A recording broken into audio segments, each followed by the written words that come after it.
Good afternoon friends.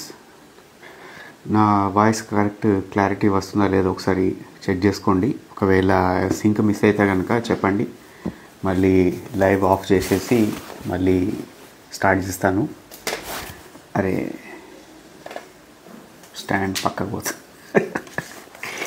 Okay, sitting in my bedroom and just wanted to have chat with you guys. మీరు ఏదైనా ప్రశ్నలు అడిగితే కనుక లైవ్లో ఉంటా కాబట్టి కాసేపు సమాధానాలు చెప్తాను. వాయిస్ క్లారిటీ వస్తుందా? మిమిక్రీ కుమార్ అంట, క్లియర్ ఉంది అన్న. ఓకే అండి, మీరు ఏదైనా ప్రశ్నలు ఉంటే అడగండి. ఒక పావుగంట లైవ్లో ఉంటా, లేకపోతే జనరల్గా మనం. లక్ష్మీ రంగ హాయ్ సార్, వినిపిస్తుంది. థ్యాంక్ యూ అండి. అందుకే బయట కూర్చుంటే కొంచెం వైఫై సిగ్నల్ అందాక అప్పుడప్పుడు అవుట్ ఆఫ్ సింక్ వాయిస్ వస్తుంది. సో ఏముంది, బెడ్రూమ్లో హైడ్ చేసుకునేవాడానికి ఇక్కడ కూర్చుంటే కొంచెం వైఫైకి దగ్గరగా ఉంటుంది. Amar Govind, how to avoid procrastination sir. Okay Amar Govind, సరే స్టార్ట్ చేసేద్దాం. అంటే మనం జనరల్గా పీపుల్ ప్రోక్రాస్టినేషన్ అంటే ఏంటంటే, మరి టెక్నికల్ టర్మ్ అని ఏమంటారు, లేజినెస్కి, సోమరితనానికి, మనం అనుకున్న పని చేయకపోవడానికి, కొద్దిగా బద్దకించడం అన్నట్టు. సో దాన్ని మనం ఒక రకంగా మనం అనుకున్న ప్లాన్ని ఎగ్జిక్యూట్ చేయలేకపోవడం, దాన్ని ప్రోక్రాస్టినేషన్ అనుకోవచ్చు. ఫస్ట్ ఆఫ్ ఆల్ ఏంటిదంటే, మనకు ఎందుకు ప్రోక్రాస్టినేట్ చేస్తాం అంటే, మనకు క్లియర్ కట్ క్లారిటీ లేకపోవడం ఒక టాపిక్ పైన. అంటే నేను మార్నింగ్ లేచి జిమ్కి పోవాలి అనే పని ఉందనుకోండి, అది చాలా బోరింగ్ లబోరియస్ వర్క్. కానీ నాకేమనిపిస్తుంది, ఇప్పుడు లేచి అరే ఎవడు చేయాలి, ఎవడు షూ వేసుకోవాలి, ఎవడు ప్రిపేర్ కావాలి, కైండ్ ఆఫ్ కొద్దిగా సపరేట్ బట్టలు వేసుకోవాలి, దానికి అవి వేసుకోవడం అన్కంఫర్టబుల్గా అనిపిస్తుంది. ఎందుకు అని మనకు అనిపిస్తుంది. మనకు నిజంగా క్లారిటీ ఉన్నది, ఎందుకు పోవాలి, వై అనే క్లారిటీ మనం ప్రాపర్గా తెచ్చుకున్నప్పుడు ఆటోమేటిక్గా మనకు ఇది మన ప్రియారిటీ లిస్ట్ లోపల హై ప్రియారిటీ ఉన్నది అని మనకు ఖచ్చితమైన నిర్ణయం వచ్చినాక, మనం ఇవాళ చేయాల్సిన పనులు ఇవి 1 2 3 4 ఇవి ఉన్నాయని ఒక క్లారిటీ వచ్చినాక దెన్ మనం దాన్ని ఎగ్జిక్యూట్ చేయడానికి ప్రయత్నం చేస్తాం. ఎప్పుడైనా కానీ ప్రోక్రాస్టినేషన్ ఎప్పుడు వస్తుందంటే, మనకు ఫస్ట్ ఆఫ్ ఆల్ క్లారిటీ లేకపోవడం. రెండోది ఎప్పుడు వస్తుందంటే, మనకు ఎనఫ్ మోటివేషన్ లేకపోవడం. ఎనఫ్ మోటివేషన్, ఇప్పుడు ఏదైనా పని చేయడానికి ఐదర్ మనిషి ఎప్పుడైనా కానీ, నేను అబ్జర్వ్ చేసిన ఒక యూనివర్సల్ ఫ్యాక్ట్ ఏంటిదంటే, ఐదర్ వ్యక్తులు ఎప్పుడు ఏదైనా పని చేయడానికి పూనుకుంటారంటే ఐదర్ భయం వల్ల, దానివల్ల మనం ఆ పని చేయకపోతే ఆర్థికమైన నష్టం వస్తుంది మనకేదో, లేకపోతే ఇమీడియట్ నష్టం, అది కూడా ఫ్యూచర్లో కాదు, ఇమీడియట్ నష్టం జరుగుతుంది అంటే అప్పుడు ఆ భయంతో ఆ వ్యక్తి ఆ పని చేయడానికి పూనుకుంటారు. రెండోది ఆశతోటి, అంటే ఏదో ఆర్థికంగా లాభం అవుతుంది, ఏదో బెనిఫిట్ అవుతుంది, ఏదో కీర్తి వస్తుంది, ఏదో పేరు వస్తుంది, అప్పుడు ఆటోమేటిక్గా చేస్తాడు. మూడో యాంగిల్ నేను అబ్జర్వ్ చేసింది ఏంటంటే, పర్టికులర్గా ఈ జెన్ జీ పీపుల్ దగ్గర, అంటే మన తెలుగు వాళ్ళని కాదు కానీ యూనివర్సల్ మన ఇండియా లెవెల్ అబ్జర్వ్ చేసింది ఏంటిదంటే, వాళ్ళు ఒక భౌతికపరమైన అప్రూవల్ లేకపోతే అప్పీలు ఉందనుకోండి ఆ పనికి, అప్పుడు వాళ్ళు చేస్తారు. అంటే ఏంటిది, షో ఆఫ్ చేయడానికైనా కానీ. ఇప్పుడు ఫర్ ఎగ్జాంపుల్ ఒక టెంపుల్కి వెళ్ళి టెంపుల్ ముంగట ఒక ఫోటో దిగి దీపావళిలో లేకుంటే కార్తీక పౌర్ణమియో సంక్రాంతియో దసరానో మిమిక్రీ కుమార్ చేస్తారంట. ఓకే, ఇటువంటి వాటి దగ్గర మనం ఇప్పుడు నలుగురు లోపల మనం కూడా ఉందాము, మనం we are not missing out on something. దాన్ని ఏమంటారంటే fear of missing out, FOMO అంటారు. ఇది బాగా కనిపిస్తుంది ముఖ్యంగా లేడీస్ లోపల, ముఖ్యంగా బాయ్స్ హూ ఆర్ అండర్ 22 వీళ్ళ దగ్గర, లేడీస్ ఈవెన్ 30 40 వాళ్ళకు కూడా ఇది కనిపిస్తుంది, ఫియర్ ఆఫ్ మిస్సింగ్ అవుట్. అరే నలుగురు చేస్తున్న పనిని మనం మిస్ అవుట్ కావద్దు, ఒక అటెండెన్స్ చేసుకున్నట్టు అన్నట్టు. సో ఆ పరంగా వాళ్ళు ఇప్పుడు ఆ టెంపుల్కి వెళ్ళి ముంగట ఫోటో దిగి దాన్ని ఇమీడియట్గా సోషల్ మీడియాలో పోస్ట్ చేయాలి, అందుకోసం మోటివేట్ అవుతారు. అంటే ఎక్స్టర్నల్ మెటీరియల్ బెనిఫిట్, రెండోది సూపర్ఫిషియల్ బెనిఫిట్, మూడోది అప్రూవల్ ఆఫ్ పియర్స్. అంటే ఏంటిది, మన స్నేహితులు, మన తోటి సహాధ్యాయులు, లేకుంటే మనకు సంబంధించిన వ్యక్తులు, వీళ్ళ దగ్గర మనం అప్రూవల్ పొందడం కోసం ఆ పని చేయడం అన్నట్టు. ఇవి వ్యక్తిని మోటివేట్ చేస్తాయి. ఎట్లా మనము ప్రోక్రాస్టినేషన్, లేజినెస్ తగ్గించుకోవచ్చు అంటే, నేను ఖచ్చితంగా చెప్తాను మీకు. ఇప్పుడు ఒకటి చూపించాలా, భయపడకండి.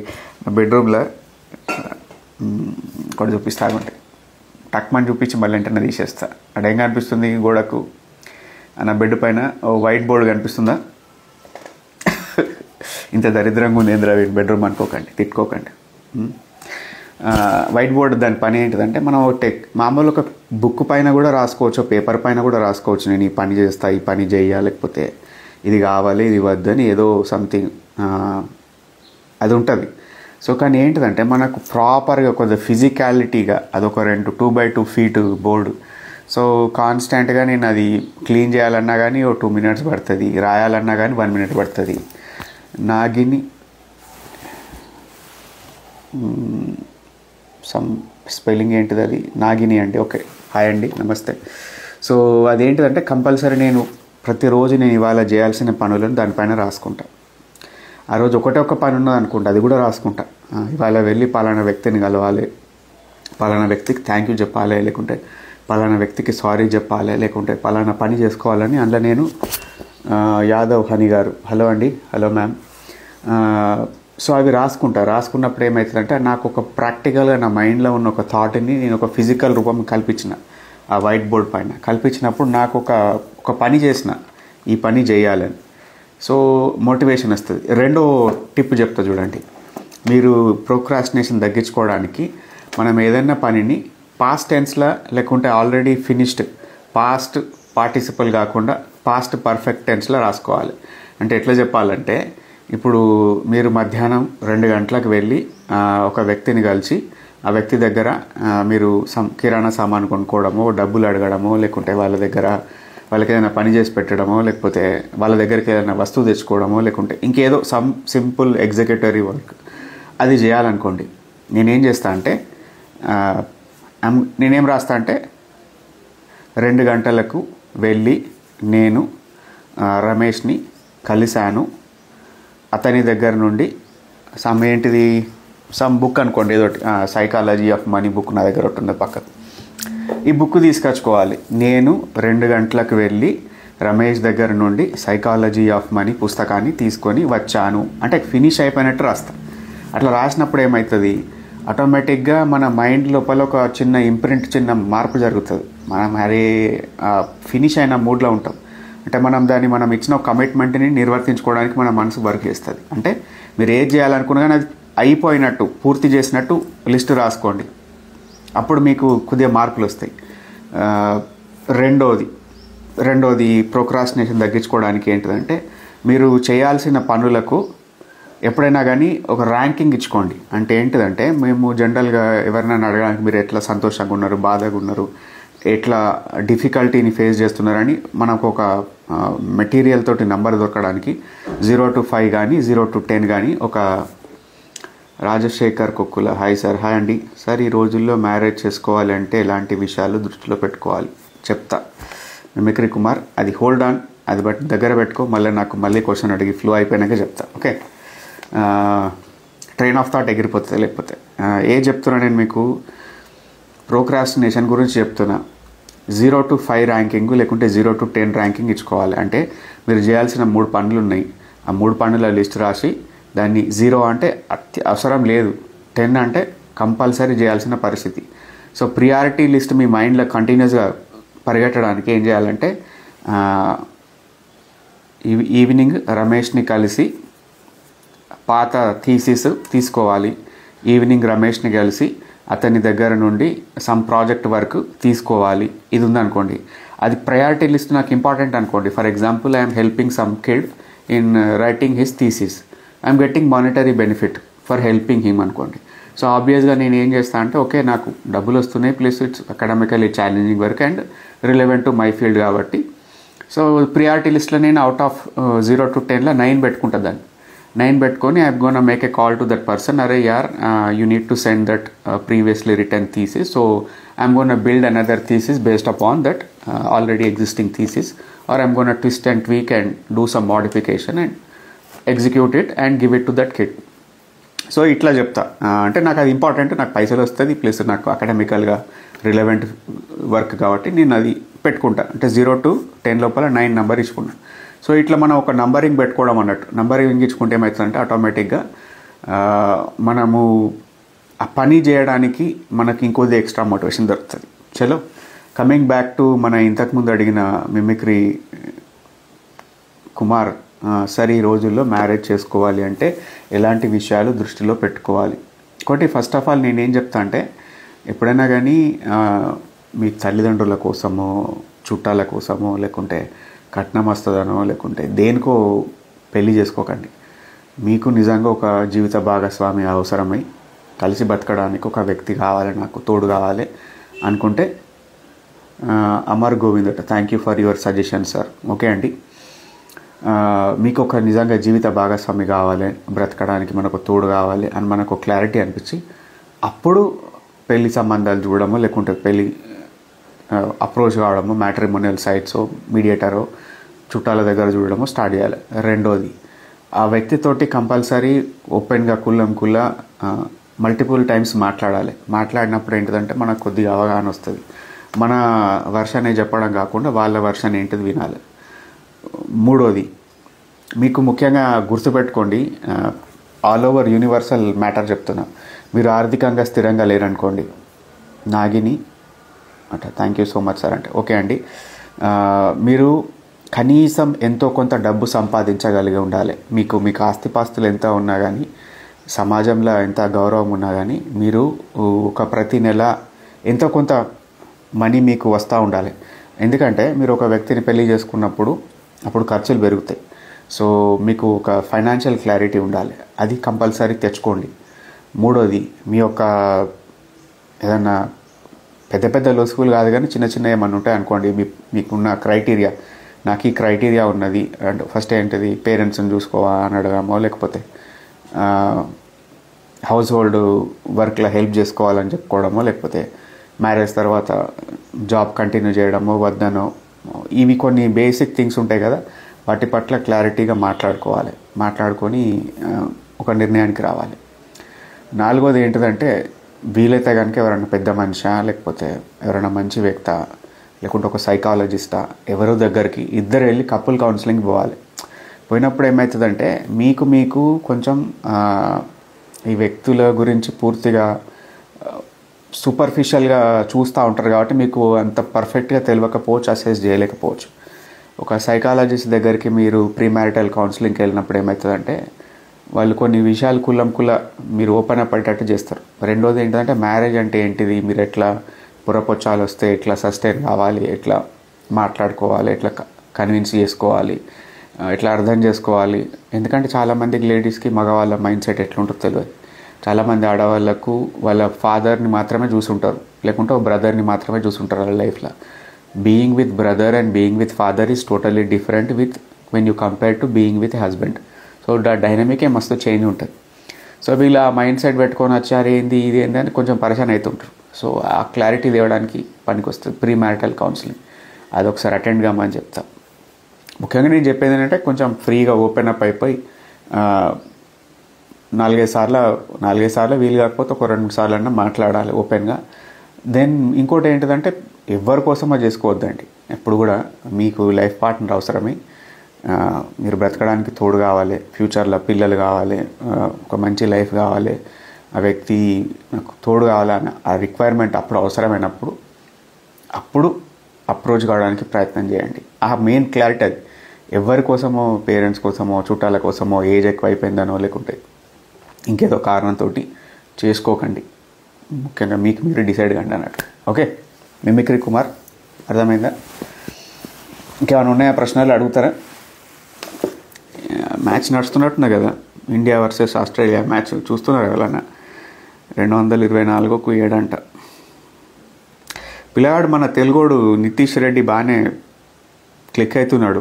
అప్రిషియేట్ చేయాలి మన తెలుగు వాళ్ళను, మనం అప్రిషియేట్ చేసుకోవాలి, వాళ్ళకు కొంచెం బ్యాకింగ్ ఇవ్వాలి, సపోర్ట్ చేయాలి. అనవసరంగా ఏదైనా చిన్న చిన్న లోటుపాట్లు కనిపించినా కానీ మనం చూసి చూడనట్టు ఉండాలి. గణేష్ అంట, డార్క్ సైకాలజీ అంటే ఏంటిది గణేష్? చెప్పు, నాకు కూడా తెలియదు దాని గురించి, కొంచెం నాకు ఎక్స్ప్లెయిన్ చేయి. Mimicry Kumar, thank you so much sir, thank you అండి. అంటే డార్క్ సైకాలజీ అంటే ఏంటిది, మీరు ఏం అడగదలుచుకున్నారు? ఒక 2-3 లైన్లు అడగండి, పర్లేదు, కొంచెం విడమర్చి నేను చెప్తా. మీరు ప్రశ్నలు అడిగే లోపల ఈ మధ్య నాకు నా మైండ్లో జరుగుతున్న విషయాలు లేకపోతే మీకు ఏదైనా చెప్పదలుచుకున్న విషయాలు చెప్తా ఉంటా. సో నేను ఆపాలంటే మీరు క్వశ్చన్ అడగాలి. లక్ష్మీ రంగ, సార్ నా మెసేజ్ చూడలేదు. అమ్మ ఏ మెసేజ్ అడిగినావు నాకు? మళ్ళీ అడగమ్మా, పర్లేదు, అడుగు, పర్లేదు, మళ్ళీ నేను చెప్తా. ఓకే, చక్కటగా రాసేదేదో కొంచెం కొద్దిగా పెద్ద ఒక 2-3 లైన్లు రాసినప్పుడు ఏమవుతుందంటే నాకు clarity. Abdul Rehman Raza, about keeping procrastination away in a good way. Abdul Rehman, నువ్వు ఇంతకుముందు చూడలేదా మన టాపిక్లో ప్రోక్రాస్టినేషన్ గురించి మాట్లాడినా? అదే ఉంటుంది. ఓకే, అడగండి, ఇంకా పర్లేదు. లేకపోతే మరి ఏదైనా నా కర్ణ కఠోరమైన వాయిస్ తోటి ఏదైనా పాటలు పాడతా. మరి నేను ఆపాలంటే ఏదైనా క్వశ్చన్ అడగండి.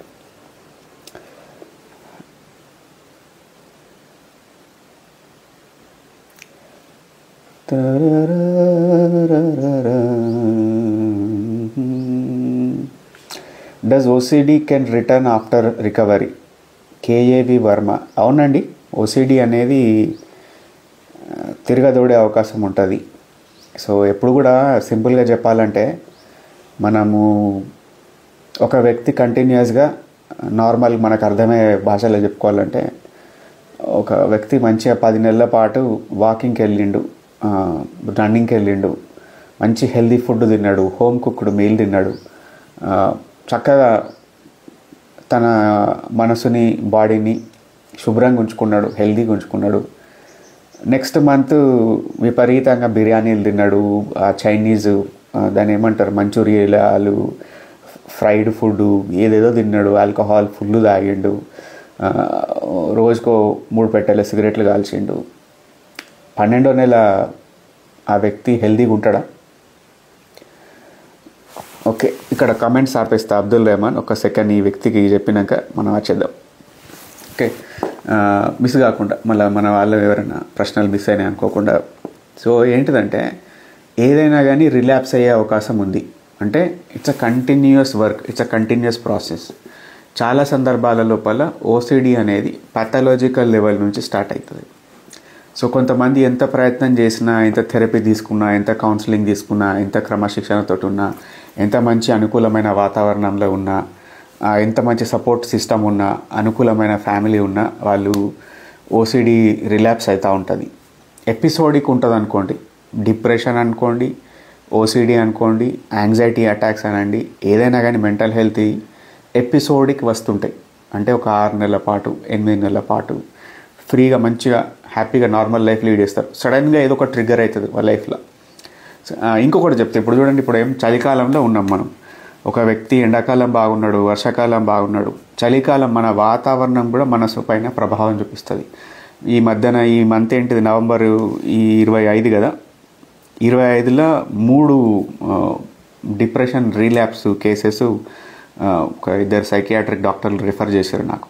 అంటే వాళ్ళు ఎప్పటికేలా మెడికేషన్ తీసుకుంటున్నారు, నార్మల్సీ ఉన్నది, లైఫ్ అంతా నార్మల్గా పోతుంది, కానీ సడన్గా సూసైడల్ థాట్స్ రావడము, కొద్దిగా డిప్రెసివ్ మూడ్లో ఉండడము, కైండ్ ఆఫ్ యాన్హిడోనియా అంటారు అన్నట్టు, ఏది నచ్చకపోవడము, ఏది లైఫ్లో ఎంజాయ్మెంట్ లేకపోవడము. ఇప్పుడు ఫర్ ఎగ్జాంపుల్, ఆ పర్టికులర్ పర్సన్కి క్రికెట్ ఇష్టం, క్రికెట్ అతనికి కూడా బుద్ధి అవుతలేదు ఇప్పుడు.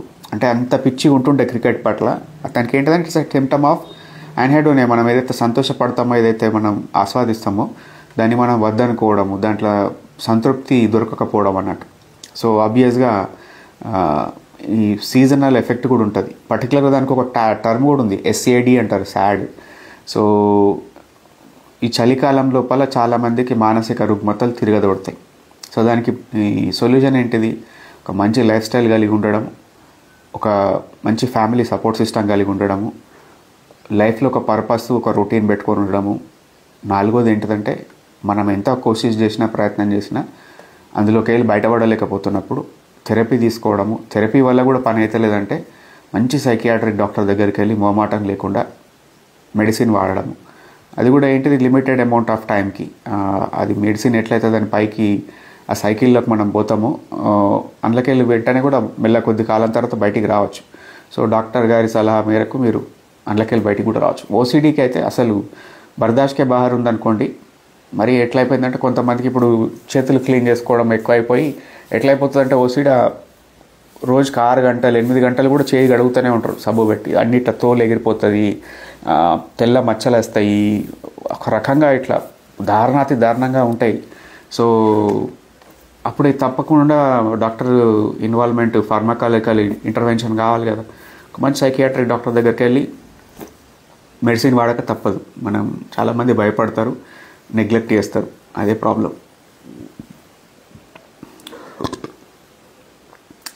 Abdul Rehman Raja 92. How to keep professional and personal life separate when working in a company. So Abdul Rehman, నేను మీకు చెప్పే సలహా ఏంటంటే, ఎప్పుడు కూడా మీరు అట్లాంటి ఉద్దేశం మీరు పెట్టుకోదలుచుకుంటే కనుక నేను చెప్పే సలహా ఏంటంటే, never discuss your personal things with your colleagues. First point.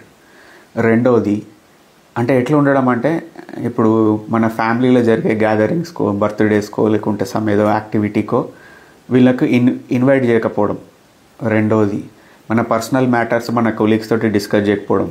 మూడవది కొలీగ్స్ దగ్గర హెల్ప్ తీసుకోకపోవడం when it comes to some personal issues. అంటే ఫైండింగ్, ఒక రెంట్ ఎత్తుకోవడానికి నాకు రెంట్ హౌస్ చూసి పెట్టు అని అడగడము, లేకపోతే ఇప్పుడు మనీ లోన్ తీసుకోవడము, వీటిని నాకు మా ఫాదర్కి హెల్త్ బాగాలేదు, నాకు కొంచెం డబ్బులు కావాలని అడగడం. అంటే indirectly you are inviting them to your life. So ఇట్లా ఏం చేయాలంటే, పర్సనల్ లైఫ్ ప్రొఫెషనల్ లైఫ్ని వేరువేరుగా పెట్టుకోవాలంటే, never discuss your personal life or personal things with your colleagues or with your boss or in your ఎప్పుడైతే when you are in office. So do not take calls from your home.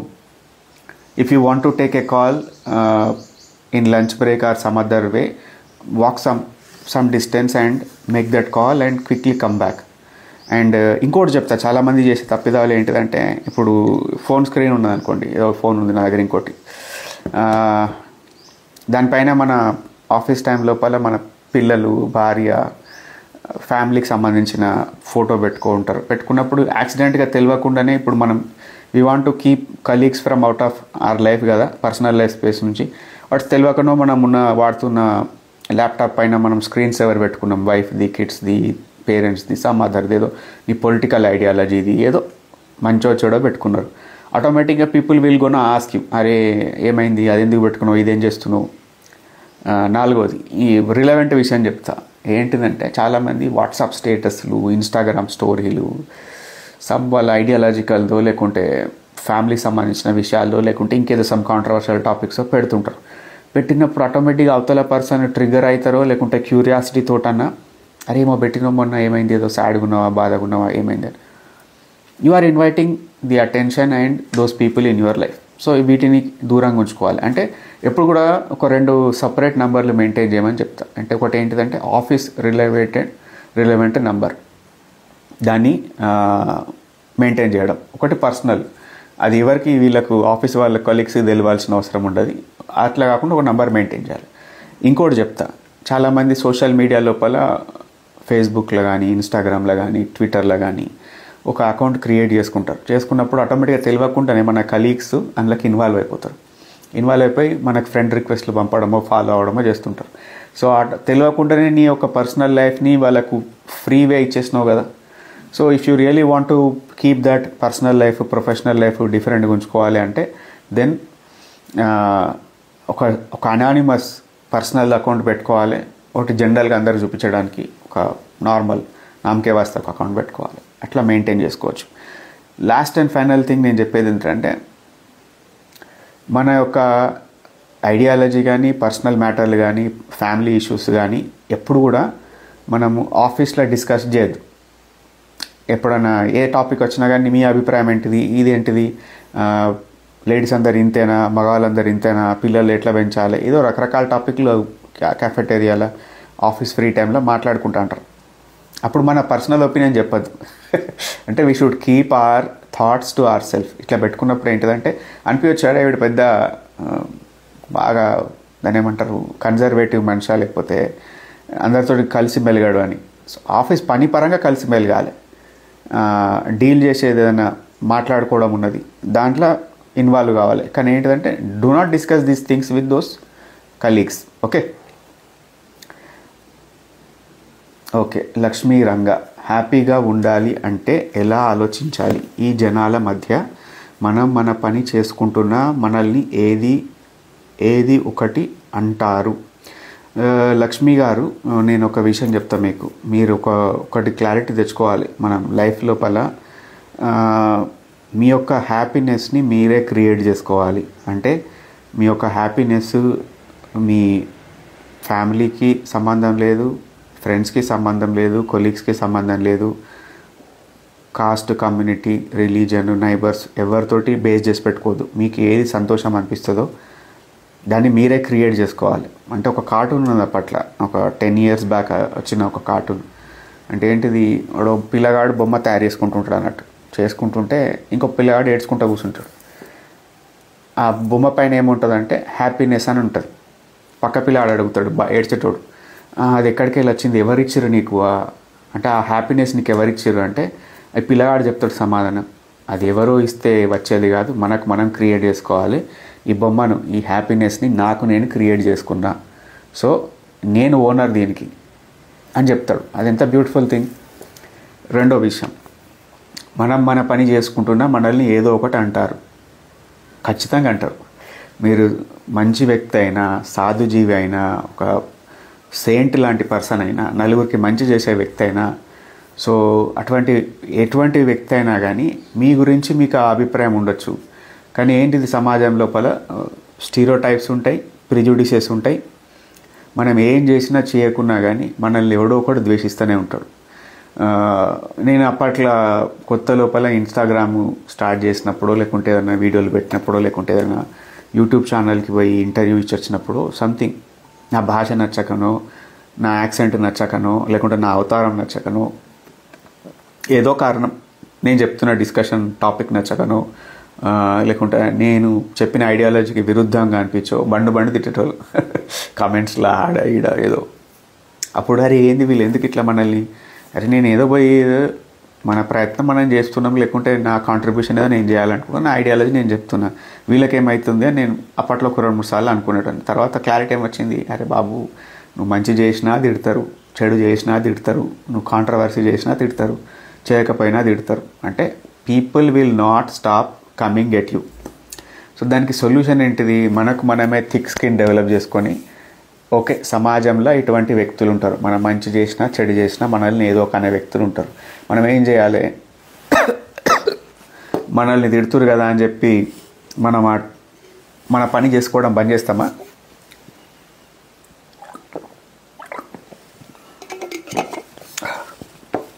మన పని మనం చేసుకోవడం బంద్ చేస్తామా? చేసినప్పుడు మనం వెనకకు అడిగేసి మన లైఫ్లో మనం గ్రో కాకపోయినా వాళ్ళ ఎదుటోడు గెలిచినట్టే కదా, సంతోషపడటే కదా. ఎదుటోడు తిట్టినా, క్రిటిసైజ్ చేసినా, ఏమన్నా కానీ మనం మన పని చేసుకుంటూ వెళ్ళాలి. ఇది ఒకటి మైండ్లో పెట్టుకోండి. రెండోది, మనల్ని ఎవడు ఏమనద్దు, అందరితో మనం మంచి వాళ్ళుగా మంచి పేరుతోటి బ్రతుకుదాం అనుకుంటున్నారు అనుకోండి, అదో రకమైన మానసిక వ్యాధి. ఎందుకంటే it's absolutely impossible to make happy each and every one. వాళ్ళను మనం సంతోష పెట్టలేము. సో అందరినీ మనం సంతోష పెట్టాలంటే ఒకటి కొటేషన్ ఉంటుంది వారెన్ బఫెట్ది, ఐదర్ ఐస్ క్రీమ్ అమ్ము లేకపోతే కామ్గా కూర్చో. అంటే ఏంటిది, ఇప్పుడు ఐస్ క్రీమ్ అమ్మితే ప్రతి ఒక్కరికి ఇష్టమే, వాళ్ళ అమెరికా పరంగా అనుకోండి. సో వాడిని లైక్ చేస్తారు అందరూ. ఐస్ క్రీమ్ పర్సన్ ఎవడన్నా కిటికిటి కొట్టుకుంటూ తిరిగితే పిల్లలు సంతోషపడతారు, వీళ్ళు సంతోషపడతారు, వానికి అప్పీల్ ఉంటుంది. కానీ నిజ జీవితం లోపల మనం అందరినీ సుఖపెట్టి సంతోషపెట్టి మెచ్చిపించుకునేటట్టు ఉండగలుగుతామా? అది అబ్సల్యూట్లీ నాట్ పాసిబుల్. సో నేనేం చెప్తా అంటే ఇది wrong set of mind set. వాళ్ళు ఎవరేమనుకున్నా కానీ మన పని మనం చేసుకుంటూ పోవాలి, మన సంతోషాన్ని మనం క్రియేట్ చేసుకోవాలి, మన హ్యాపీనెస్కి మనమే ఓనరు, బాధ్యత, కర్త, కర్మ, క్రియ.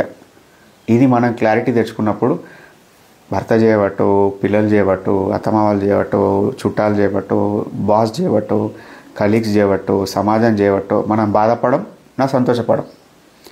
మన సంతోషానికి కారణం ఎవడు, నేనే అని ఒక క్లారిటీ తెచ్చుకున్నారనుకోండి, ఇది బాగా తత్వపరంగా అనిపిస్తుంది. కానీ ఇది మనం కొంచెం లైఫ్లో నలిగిపోతున్న కొద్దీ at the end of the day అరే బాబు we are the creator of our own happiness అనే క్లారిటీ వస్తుంది. ఓకేనా అండి, మీకు అర్థమైందా? మరి ఫిలాసఫీ లెక్క ఎక్కువ తక్కువ అనిపించిందా?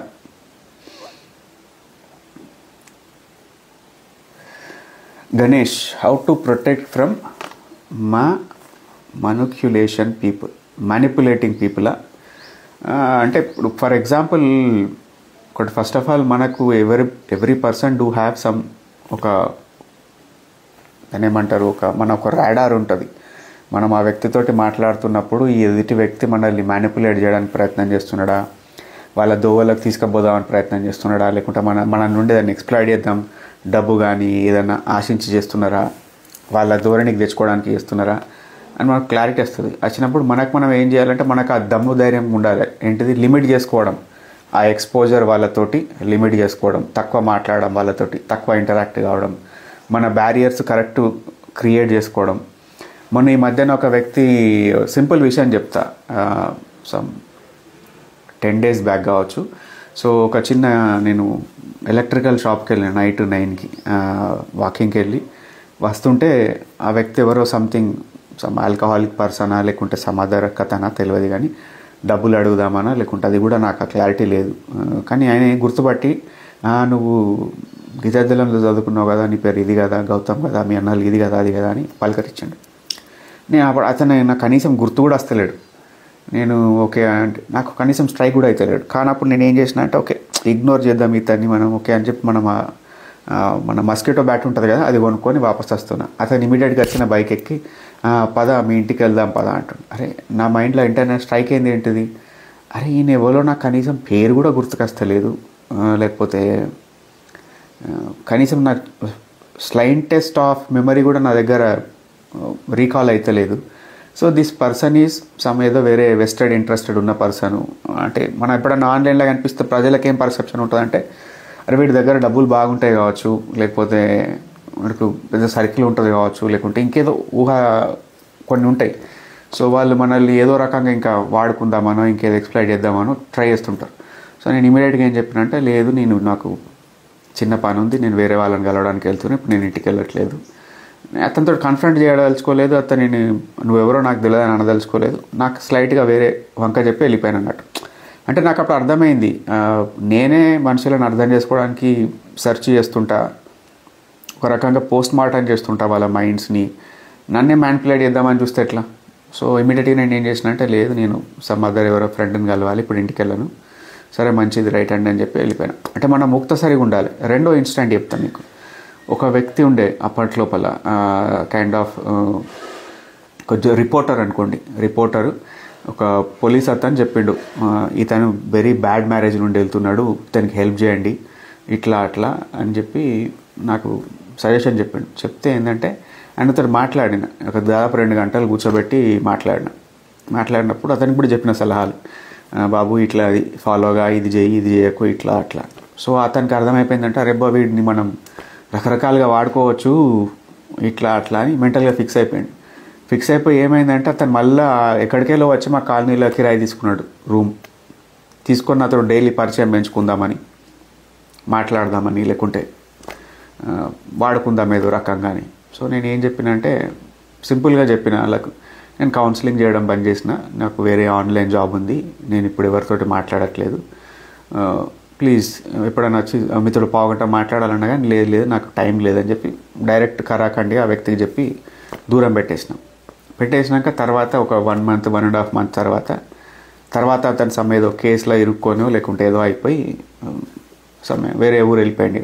సో ఏంటిదంటే మనం మోమాట పడద్దు, మన లిమిట్స్ని మనం సెట్ చేసుకోవడం లోపల, మన యొక్క పర్సనల్ స్టాండ్స్ని మనం రైట్ఫుల్గా నిలబడడం లోపల మ్యానిపులేట్ కావడానికి సిద్ధంగా ఉండొద్దు. ఇంకొక విషయం చెప్తాను మీకు. ఒక వ్యక్తి 1 lakh చిల్లర శాలరీ ఉంటుంది. సో ఆ వ్యక్తి నాకు కౌన్సిలింగ్ కావాలని కాల్ చేసినాక ఓకే మనం ఏంటిది 1000 రూపాయలు కన్సల్టేషన్ ఫీజు తీసుకున్నప్పుడు మన ఇండియా వాళ్ళు కానీ మన తెలుగు వాళ్ళు కానీ లేకుంటే వాట్ ఎవర్ మన సౌత్ ఇండియన్స్ కానీ వాళ్ళకి ఏంటిదంటే people are like very conscious about value for money. అంటే నాకు సాధ్యమైనంత ఎక్కువ కావాలన్న ఫీలింగ్ ఉంటుంది. సో నేనేం చేస్తా అంటే 1 hour మాట్లాడి పెట్టేసే వాళ్ళకి యాంపుల్ అమౌంట్ ఆఫ్ టైం ఇస్తా. 1 hour కావచ్చు, 1.5 hours 2 hours కావచ్చు, కొద్దిగా ఎక్కువనే కావచ్చు. సో ఇస్తే ఏమవుతుందంటే అతను ఏం చెప్పినట్టే నాకు ఇంకొక సెషన్ కావాలి, కానీ నాకు కన్సెషన్ కావాలి, డిస్కౌంట్ కావాలి, నాకు 50% డిస్కౌంట్ ఇట్లా అట్లా అని అడుగుతున్నాడు. సో ఇమీడియట్గా లేదు బాస్ నాకు కుదరదని చెప్పిన. అతను ఏం చేస్తున్నాడు, మెల్లగా ట్విస్ట్ అండ్ ట్వీక్ చేస్తున్నాడు. చేసి ఇట్లా కాదు అట్లా కాదు, మీరు గంటన్నర సేపు మాట్లాడి నాకు అంత అవసరం లేదు, నాకు అరగంట మాట్లాడితే చాలు, నేను 500 పే చేస్తాను, ఏదో చెప్తాను. ఇమీడియట్గా ఆ వ్యక్తిని బ్లాక్లో పెట్టేసిన. అంటే ఏంటిదంటే మనల్ని ఏదో రకంగా మ్యానిపులేట్ చేసి వాడుకుందామని చూసేవాళ్ళు చాలా రకాల వ్యక్తులు ఉంటారు. అతనేమన్నా పౌని స్టూడెంటా, పేదోడా, ఏం గత్యంతరం లేని బ్యాక్గ్రౌండ్ ఉన్నాడా? కాదు. People wants to exploit you. So మనకు అది అర్థమైనప్పుడు మనం సేఫెస్ట్ థింగ్ ఏంటిది, మన యొక్క ఎక్స్పోజర్ వాళ్ళతోటి లిమిట్ చేసుకోవడం. అర్థమైందా నీకు గణేష్? ఏదేదో చెప్పినా. KIV వర్మట, thank you sir, if you do good video about OCD related issues it will be helpful for many. KIV Varma OCD గురించి చాలామంది మంచి సైకియాట్రిక్ డాక్టర్లు వీళ్ళు ఎన్నో యూట్యూబ్లో వీడియోస్ ఉంటాయి కదా అబ్బా. సో వాళ్ళవి చూడండి, ఏముండదు. ఓకే, చాలా మంచి స్టఫ్ దొరుకుతుంది. మీరు ఇంగ్లీష్లో సెర్చ్ చేయండి, మంచి మ్యాటర్ దొరుకుతాయి మీకు.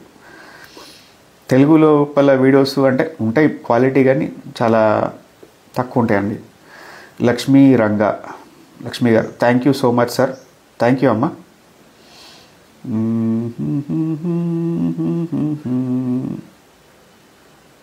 ఓకే, ప్రశ్నలన్నీ అయిపోయినట్టున్నాయి కదా. సరే, ఇంకేమైనా ఒక లాస్ట్ క్వశ్చన్ ఉంటాడు కానీ ఇక లైవ్ బంద్ చేసేస్తాం, పోయి ఇంత బువ్వ తింటే అయిపోతుంది. ఇది చెప్తా, పోస్ట్ పెట్టినా కదా, ఈ కంగువా గురించి ఎందుకు పెట్టినావా అన్న అని మెసేజ్ పెట్టిండ్రు. కంగువా సినిమా చాలా ఘోరమైన, మా ఫ్రెండ్ సర్కిల్లో కూర్చొని మాట్లాడుకుంటాం కదా, Abdul Rehman Raja, setting boundaries for people is correct. Yes, ఎప్పుడైనా గుర్తుపెట్టుకోండి, మన ప్రైవసీని మనకు ఒక దాన్ని ఏమంటారు, ఎట్లా చెప్పాలి మీకు, మనం ఒక సేఫ్ జోన్లో ఉంటాం. ఆ సేఫ్ జోన్ అది బ్రీచ్ చేసి ఎవరిని లోపలికి రానియద్దు, మనల్ని ఇన్ఫ్లుయెన్స్ చేసే విధంగా. సో మనం ఎక్కడి దాకా ఉండాలి, ఎక్కడి దాకా ఇంటరాక్ట్ కావాలి, అక్కడి దాకా. ఇంకోటి చెప్తే, ఇప్పుడు మీకు నాకు రోజుకి ఒక 13-12 ఇన్స్టాగ్రామ్ పర్సనల్ DM మెసేజ్లు వస్తాయి. ప్రతి ఒక్కదానికి నేను రిప్లై ఇచ్చి పొలిటికల్ లీడర్ సైకాలజీ చెప్దామాగు రిప్లై ఇచ్చి నేను ఒబ్లిగేషన్ ఫీల్ అవుతానా, కంపల్సరీ నాకు మెసేజ్ పెట్టరు కాబట్టి లేదు. కొన్ని నేను చదువుతా, ఖాళీ ఇగ్నోర్ చేస్తా, రెస్పాండ్ గాను. కొన్నిటికి ఓకే పాపం అవుట్ ఆఫ్ డెస్పరేషన్లు ఉన్నారు, సో రెస్పాండ్ అవుతా. అంటే నా లైఫ్ కదా, నాకున్న టైం బట్టి, నాకున్న ఎనర్జీ రిసోర్సెస్ బట్టి, నా ఇష్టం బట్టి ఎవరికి రెస్పాండ్ కావాలి, ఎవరికి రెస్పాండ్ కావద్దు, ఇట్లా నా లెక్కలలో నేను ఉంటా. సో మనకు ఆ లెక్కలు తెలియ అనుకోండి, ఆటోమేటిక్గా మనం వాడుకోబడతాం వ్యక్తుల చేత. ఓకే, పొలిటికల్ లీడర్ సైకాలజీ ఎవరి గురించి పేరు చెప్పు, ఒక పొలిటికల్ లీడర్ గురించి చెప్పు, నీకు ఎవరి సైకాలజీ కావాలి.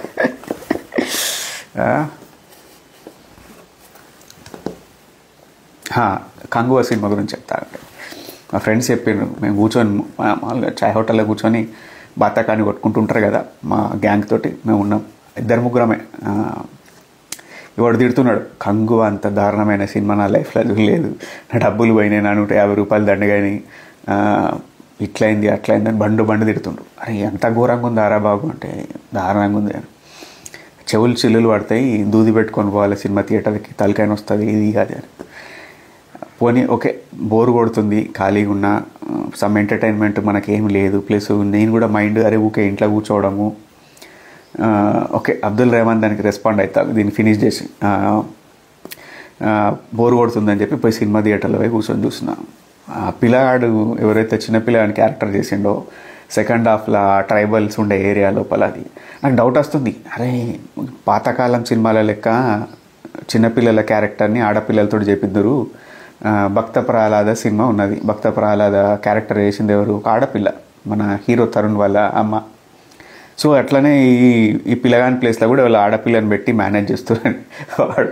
ఆడపిల్లనా మగపిల్లనా అసలు ఘోరమా, అంటే మేకప్ చేయవట, లేకుంటే అతని పాపం ఫేషియల్ ఫీచర్స్ చేయవట, ఆడ ఘోరమైన కన్ఫ్యూజన్ ఉండే. అదొక్కటి కొద్దిగా మేనేజ్ చేస్తే బాగుండు. రెండోది ఏంటిదంటే, కొంచెం మన వాళ్ళు కూడా అప్రిషియేట్ చేయాలి. అదొక అటెంప్ట్, మంచి ఉద్దేశం కొద్దిగా చేసారు, ఏదో సపరేట్ వరల్డ్ వ్యూ క్రియేట్ చేసి అందులో ఒక సపరేట్ నెరేటివ్ ఇద్దామంటున్నారు. కానీ ప్రాబ్లం ఏంటంటే ఎగ్జిక్యూషన్లో ప్రాబ్లం. ఏం ప్రాబ్లం అంటే, ఒకటి గ్రాఫిక్స్, ప్రిటీ బ్యాడ్ గ్రాఫిక్స్. రెండోది ఏంటిదంటే ఘోరమైన డబ్బింగ్. అసలు ఏం డబ్బింగ్, అది ఏం భాష, ఏమి డైలాగులు, అది అసలు అర్థమే కాదు మనకు, ఏం మాటలు వస్తున్నాయి, మనం ఏమి వింటున్నాము. సో అక్కడ డబ్బింగ్ కాడ ఘోరం. ఎవరు కాల్ చేస్తున్నట్టున్నారు, మా అన్న. ఆగు, నువ్వు ఇక్కడనే ఆగు. సో ఇదో డౌటు. సో అది నచ్చలేదు, కానీ ఓవరాల్గా మరీ అంత డిజాస్టర్ అయితే కాదు, యావరేజ్ సినిమా. సో దానికి పరంగా మనం ఓకే ఎక్స్క్యూజ్ చేయొచ్చు. అది next Abdul Rehman Raja. Recent one client did same thing about the concession for professional project. Client made to do one project in 100%, for next project he said for 50% concession. How to handle these types of people? See that అప్పుడు అర్థమైంది ఏం చేసుకుంటారంటే, people are taking you for granted. అరే మనం ఒక దాన్ని ఏమంటారంటే, it's యాక్చువల్గా there is a technique called foot in the door technique అంటారు అన్నట్టు. జనరల్గా మార్కెటింగ్ పీపుల్స్ ఇది అప్లై చేస్తారు. లిఫ్ట్ క్లోజ్ అవుతుంది అనుకో, క్లోజ్ అవుతున్న లిఫ్ట్ లోపల నువ్వు మొత్తం మంచి అడ్డం నిలబడి ఆపాల్సిన అవసరం లేదు. ఆడ మధ్యలో ఒక షూ పెడితే, కాలు పెడితే అక్కడ దాకి వాపస్ వెళ్ళిపోతుంది లిఫ్ట్ డోర్. ఆ తర్వాత మనం లిఫ్ట్ లోపలికి పోవచ్చు కదా. Any automated door opening and closing system ఉన్న, ఆటోమేటెడ్ డోర్ సిస్టమ్ ఉన్న దగ్గర ఇది వర్క్ అవుతుంది కదా. మార్కెటింగ్ చేసే వాళ్ళు ఏం చేస్తారంటే, మీ దగ్గరికి వచ్చి సార్ ఈ ప్రోడక్ట్ కొనుక్కోండి అని చెప్పారు. ఫస్ట్ ఏమంటారంటే, సార్ మీ టైం ఎంత అవుతుంది చెప్తారా అని అంటారు. అంటే 1 అవుతుందండి, 5 నిమిషాలు తక్కువ 1 గంట అంటాడు. అరే నా వాచ్ పని చేస్తలేదు సార్, నేను ఓకే గణేష్ ఆగు, నేను దీనికి కమెంట్ నాపేస్తాను. పని చేస్తలేదు సార్, నేను కూడా చూస్తున్నా మంచి వాచ్ ఎక్కడ దొరుకుతుందా అని అంటాడు. అన్నాక ఇక్కడ పక్కకే ఉన్న చూడండి, టైమెక్స్ షోరూమ్ ఉందో లేకుంటే ఫాస్ట్ ట్రాక్ షోరూమ్ ఉందో అని చెప్తాం. ఈ ఒక 2-3 నిమిషాలు మాట్లాడితే ఒక 2-3 సార్లు కొద్దిగా పరిచయం, ప్రాక్సిమిటీ, క్లోజ్నెస్ వచ్చేస్తుంది. వచ్చినాక ఏం చేస్తాడంటే, ఇమీడియట్గా ఆయన దగ్గర ఉన్న ఏదో ఒక ప్రోడక్ట్ తీసి, సార్ నా దగ్గర ఇట్లా 100 రూపీస్ వాల్యూ చేసేది 30 రూపీస్కే వస్తుంది, ఈ ప్రోడక్ట్ మీరు కావాలంటే చూడండి అని చెప్పి ఫిజికల్గా మన చేతిలో పెడతారంట. ముట్టుకోండి అని. ఇట్లా మనం ఫిజికల్గా ట్యాంజిబుల్గా ఏదైనా ముట్టుకున్నప్పుడు ఆటోమేటిక్గా మనకు దాంతో ఒక చిన్న బాండ్, రిలేషన్, ఒక అబ్లిగేషన్ ఏర్పడుతుంది. ఏర్పడ్డప్పుడు చాలా వరకు 100 లోపల 60 to 50-60% of time sales close అవుతుంది. సో ఇదేంటిదంటే, మనం ఆల్రెడీ వాళ్ళతో ఒకసారి వర్క్ చేసినాం కదా. సో దాన్ని బేసిస్ చేసుకొని ఆల్రెడీ మనఒకసారి రిలేషన్ ఏర్పడ్డది, ఒక వర్క్ అయింది కదా. తర్వాత నెక్స్ట్ దానికి మనం ఎంతో కొంత ఎక్స్ప్లాయిట్ చేద్దాం, ఎంతో కొంత తగ్గించుకుందామని కన్సెషన్ అడుగుతారు అన్నట్టు. మీరు దానికి స్టిక్ అరౌండ్ అయిపోయి, అరే బాబు కాదు నేను ఇంతకే పని చేస్తా, అది కుదరదని మనం పొలైట్గా చెప్పాలి, రఫ్గా కూడా కాదు. నేను ఇదివరకు పాతకాలం లోపల నేను చేసే తప్పిదం ఏం చేసేవాడిని అంటే, కొద్దిగా బ్లంట్గా చెప్పే వ్యక్తిని. అంటే ఏంటిది, కుదరదు, నో, నేను మీతోటి మాట్లాడదలుచుకోలేదు, మిమ్మల్ని నేను కౌన్సిలింగ్ చేయను, సెకండ్ సెషన్ వేరే ఒక సైకాలజిస్ట్ని చూసుకోండి అని ఏదో ఒక ర్యాండమ్గా పెడదు. కానీ నేను ఈ తర్వాత నేర్చుకున్నది ఏంటంటే, నాకు మెల్లమెల్ల కొన్నిసార్లు ఏంటంటే, పీపుల్ ఆర్ వల్నరబుల్ సిచ్యువేషన్లో ఉండి వస్తారు మన దగ్గరికి. వచ్చినప్పుడు మనం వద్దని చెప్పినా కానీ కొద్దిగా పొలైట్గా, కొద్దిగా సాఫ్ట్గా, కొద్దిగా పాజిటివ్ వేలో చెప్పాలి. ఏదైనా వేరే జెన్యూన్గా అనిపించే కారణం చెప్పాలి. బ్లంట్గా నో అని చెప్పద్దు. ఎందుకు మనం ఎందుకు ఒక వ్యక్తి దగ్గర నెగిటివ్ ఇంప్రెషన్ తెచ్చుకోవాలి. హానెస్టీ ఉండాలి, కానీ కొద్దిగా పొలైట్గా చెప్పాలని నేర్చుకున్నా. సో మీరు కూడా ఏంటిదంటే, దట్ పర్సన్స్ ఏంటంటే, మనం ఫస్ట్ ఏర్పడ్డ ఇంటరాక్షన్ దాన్ని వాళ్ళు బేస్ చేసుకొని ఎక్స్ప్లోర్ చేసే ప్రయత్నం అన్నట్టు. సో బెటర్ ఏంటిది, బ్లంట్గా కాకుండా పొలైట్గా, గ్రేసియస్గా మన లిమిటేషన్స్, మన యొక్క వాటిని ఎగ్జర్ట్ చేయాలి. ఓకే, వాళ్ళు అనుకునేదాన్ని కాకుండా, ఇప్పుడు 50% కన్సెషన్ అడిగిన అనుకోండి, if you really want to hold on to that client అనుకోండి, దెన్ మీరు ఏం చేయాలంటే, మరి 50% కన్సెషన్ కాదు కానీ I could give you like ఒక 5%, 95కి మీకు చేయగలుగుతాం, 90కి చేయగలుగుతాం అని చెప్పొచ్చు. లేదు, or company stand is like, అయితే పెరుగుతుంది కానీ తగ్గది, ఐదర్ స్టేటస్కు సేమ్ రేట్ మెయింటైన్ కావాలి, మేము తగ్గించలేము, ఎటువంటి డిస్కౌంట్ ఇవ్వలేము, మీరు ఫిర్మ్గా చెప్పగలగాలి. So it's all about exerting your own stands in a polite manner. మన భాష కానీ మన అప్రోచ్ కానీ కొద్దిగా గ్రేసియస్గా మెయింటైన్ చేయాలన్నట్టు చేసుకుంటా. Then also say will end this conversation on a good note అని. ఓకే, మనం ఈ వర్క్ చేయకున్నా ఏమి కాకున్నా కానీ ఒక షేక్ హ్యాండ్ తోటి వెళ్ళిపోవడం అంటారు కదా, నమస్తే నమస్తే అనుకొని, ఆ టైప్ ఆఫ్ అప్రోచ్ కలిగి ఉండాలి. Okay. Ganesh Gana, cyber crimes are increasing nowadays, sir. So how to protect from the social engineering? Social engineering అంటే వేరే మీనింగ్ వస్తుంది అబ్బా. సోషల్ ఇంజనీరింగ్ అంటే వేరే మీనింగ్ వస్తుంది. సైబర్ క్రైమ్స్ అంటే ఏం లేదు, అవేర్నెస్ కలిగి ఉండడమే. దానికి సంబంధించిన న్యూస్ వచ్చినప్పుడు దానికి పూర్వాపరాలు చదువుకోవడం, పూర్తిగా దాని గురించి జ్ఞానం పెంచుకోవడం, కైండ్ ఆఫ్ దీస్. మరి న్యూస్ చదవడం బోరింగ్ అనిపిస్తే ఇటువంటి వెబ్ సిరీస్లు, మూవీస్, లేకుంటే some novels, some articles, some ఇంట్రెస్టింగ్గా రాస్తారు కదా, హౌ క్రైమ్ హ్యాపెన్స్ అని. సో వాళ్ళ పాయింట్ ఆఫ్ వ్యూకి వెళ్ళి వాళ్ళని నేర్చుకోవడానికి, వాళ్ళ మైండ్ని చదవడానికి, లేకుంటే ప్రపంచం పట్ల అవగాహన కలిగి ఉండడానికి చదవాలి, చూడాలి. ఎప్పుడైనా గుర్తుపెట్టుకోండి, ఒక సింపుల్ చెప్తే ఈ మధ్యాహ్నం ఒక పిల్లగాడు పాపం, అంటే ఎట్లా చెప్పాలి మీకు పూర్తిగా చెప్పగాని, జాబ్ ఇప్పిస్తాం మీకు, 100 రూపాయలు మీరు డిపాజిట్ చేయాలి, మీకు ఒక 6 నెలల తర్వాత, సంవత్సరం తర్వాత మళ్ళీ ఆ కంపెనీ మీరు డిపాజిట్ చేసిన అమౌంట్లో 25 రూపాయలు, 50 రూపాయలు సమ్ అమౌంట్ మీకు వాపస్ వస్తుందని మనకు చెక్ రాసి ఇచ్చి వాడు జాబ్లో జాయిన్ చేసుకుంటా అన్నట్టు. ఈ పిల్లలు పోయి జాబ్లో జాయిన్ అయినరు. ఐఎమ్ టాకింగ్ అబౌట్ అబ్రాడ్, ఇక్కడ లోకల్ కూడా కాదు. అది జాయిన్ అయినాక వాడు 1 మంత్ 2 మంత్స్కే వాడిని ఫైర్ చేసేసాడు, ఎవడైతే డబ్బులు కట్టి జాయిన్ అయ్యిండో. ఇప్పుడు వాడు వాని అమౌంట్ కోల్పోయిండు. ఎవడైతే ప్రామిస్ చేసిండో నీకు 50% 25% నీకు వాపస్ వస్తుందని. ఎప్పుడైనా కానీ గుర్తుపెట్టుకోండి, మీరు పని చేయడానికి పోతున్నప్పుడు మనం చేసిన పనికి, మనం కాంట్రిబ్యూట్ చేసిన దానికి, మనం ఇచ్చిన వాల్యూకి వాడు మనకు డబ్బు రూపంలో, సమ్ ప్రైజ్ రూపంలో మనకు పే బ్యాక్ చేయాలి. మనమే ఉల్టా వానికి డబ్బులు కట్టిపోవడం ఏంటి కర్మ. రెండోది, డెస్పరేషన్లో ఉన్నప్పుడు డిసిషన్లు తీసుకోకండి. డెస్పరేషన్లు ఉన్నప్పుడు ఏమవుతుందంటే, మనం ఎవడే చెప్పినా కానీ అప్పుడు ఆహా అట్లానా పోనీతి ఏదో ఒకటి మనకు ముందైతే ముంగడి పోని అని చెప్పి అందులో పోతాం. లేదు, అక్కడ కూడా ఒకసారి ఆగి ఆలోచించుకోవాలి. ఓకే, ఇది ఫీజబుల్లా కాదా, మనం డబ్బులు పెడుతున్నాం, ఎవడైనా బుద్ధున్నోడు మనకి ఎందుకు మళ్ళీ సంవత్సరం అయినాక మనం ఇచ్చిన డబ్బులకే తిరిగి మనకి ఇవ్వడానికి ప్రయత్నం చేస్తాడు. అంటే వాడు నన్ను ఇండ్యూస్ చేస్తున్నాడు, నీకు ఫ్యూచర్లో బెనిఫిట్ రాబోతుంది, సో ఇప్పుడు అయితే డబ్బులు అయితే పెట్టేయి అని. ఇది ఇక్కడనే కాదు, ఏదైనా స్థలం కొనుక్కుందాం అనుకున్నా, ప్రాపర్టీ కొనుక్కుందాం అనుకున్నా, ఏదైనా వస్తువు కొనుక్కుందాం అనుకున్నా, ఏది చేద్దాం అనుకున్నా కానీ రకరకాల ఐడియాలజీలు, రకరకాల వ్యక్తులు మనల్ని ఇండ్యూస్ చేస్తుంటారు. సో మనకు కొంచెం అవేర్నెస్, సిచ్యువేషనల్ అవేర్నెస్ ఉండాలి, కొంచెం కామన్ సెన్స్ ఉండాలి. ఉన్నప్పుడు ఇటువంటి వాటిని మనం నెగెట్ చేయొచ్చు. ఓకే గణేష్, చలో అండి, 1 గంట అవుతుంది. మళ్ళీ ఎప్పుడైనా అట్లనే లైవ్లోకి వచ్చి మాట్లాడుతూ ఉంటారు ర్యాండమ్గా. దీనికి ఇటు అటు టైం అంటూ ఏం లేదు. హోప్ అందరూ హ్యాపీగా ఉండాలని కోరుకుంటున్నా. ఇండియా క్రికెట్ మ్యాచ్ జల్దీ గెలవాలని కోరుకుంటున్నా. Right, bye.